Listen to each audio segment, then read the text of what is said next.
देख सकते हैं। वीडियो बना लियो।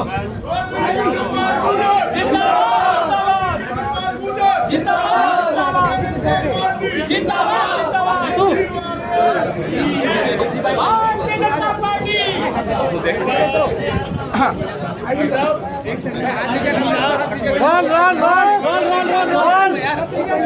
मैडम को निकलने दो।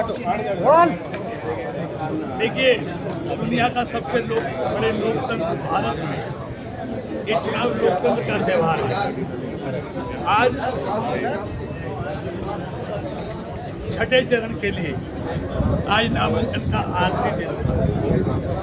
भारतीय जनता पार्टी के प्रत्याशी के रूप में आज मैंने अपना नामांकन दाखिल किया है, अपने साथी विधायकों के साथ, संगठन के लोगों के साथ। और एक प्रक्रिया है लोकतंत्र के पर्व में हिस्सा लेने की।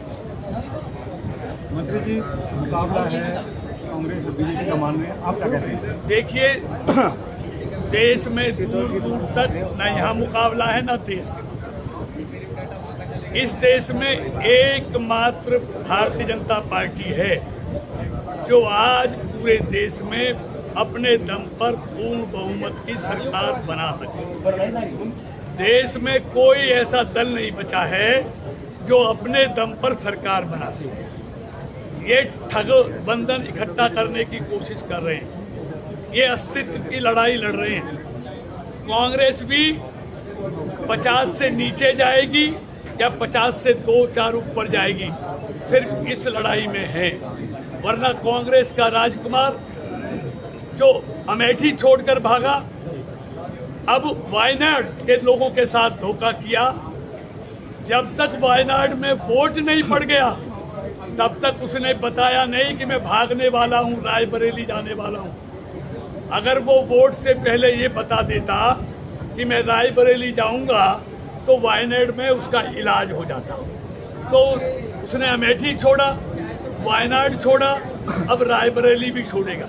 उनका कोई ठिकाना नहीं है, वो अस्तित्व बचाने में लगे हुए हैं। मंत्री, और इस देश को चाहिए एक मजबूत पूर्ण बहुमत की सरकार, और उस मजबूत सरकार का मजबूत नेतृत्व, मजबूत प्रधानमंत्री जो सिर्फ आप मोदी है।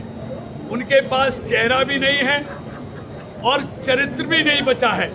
और चेहरा इसलिए नहीं है क्योंकि सारे चेहरे घोटालों की कालिक उनके चेहरों पर पुती हुई है। सारे जमानत पर बाहर आए हुए हैं जेल से, इसलिए मोदी के खिलाफ कोई बताने लायक चेहरा नहीं बचा।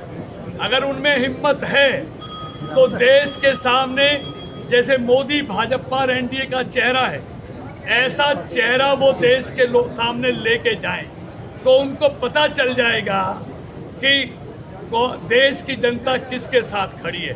तो उन पर चेहरा भी नहीं है, चरित्र उनका बचा नहीं है, इसलिए वो सारे मिलकर, सारे ठग इकट्ठे होकर सिर्फ अपना अस्तित्व बचाने की लड़ाई लड़ रहे हैं। प्रदेश अध्यक्ष आपको गिद्ध की संज्ञा दे रहे हैं और महेंद्र प्रताप को सिद्ध की संज्ञा दे रहे हैं, देखिए, ये तो इस लोकसभा क्षेत्र की 36 बिरादरी तय करेगी कि गिद्ध कौन है और सिद्ध कौन है।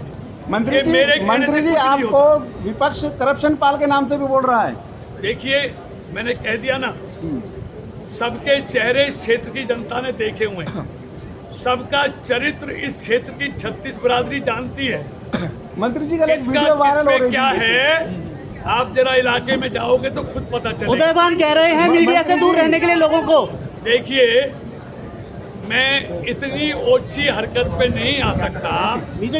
ये वो लोग हैं जो बौखलाए हुए हैं, जिनको सामने हार दिखाई देती है, वो किसी के बारे में कुछ भी कहेंगे, लेकिन मैं किसी पर कोई आरोप प्रत्यारोप नहीं लगाऊंगा। मंत्री जी, क्योंकि मुझे मालूम है अल्टीमेटली यहाँ से जीतना भारतीय जनता पार्टी ने है, इसलिए बौखलाए लोग कुछ भी कहेंगे, मैं बिल्कुल बौखलाने वाला नहीं हूँ। कल विजय संकल्प रैली में एक वीडियो वायरल हो रही थी कि 10 लाख का नारा जो है वो लगाना।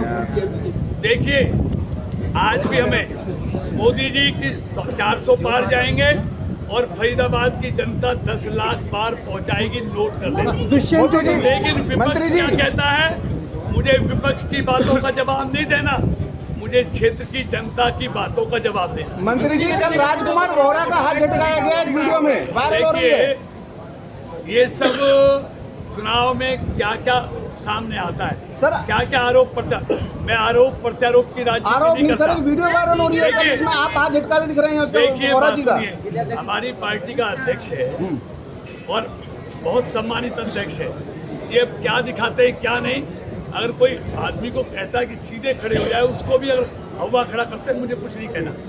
मैं आपको एक बात बताता हूँ, जैसे मोदी को इस देश के 140 करोड़ लोगों पर भरोसा है ना, ऐसे कृष्ण पाल को अपने लोकसभा क्षेत्र की 36 बिरादरियों पे भरोसा है। और ये भरोसा आपको 25 तारीख को वोट पड़ेंगे और 4 जून को जब गिनती होगी, ये आपके सामने समय आ जाएगा।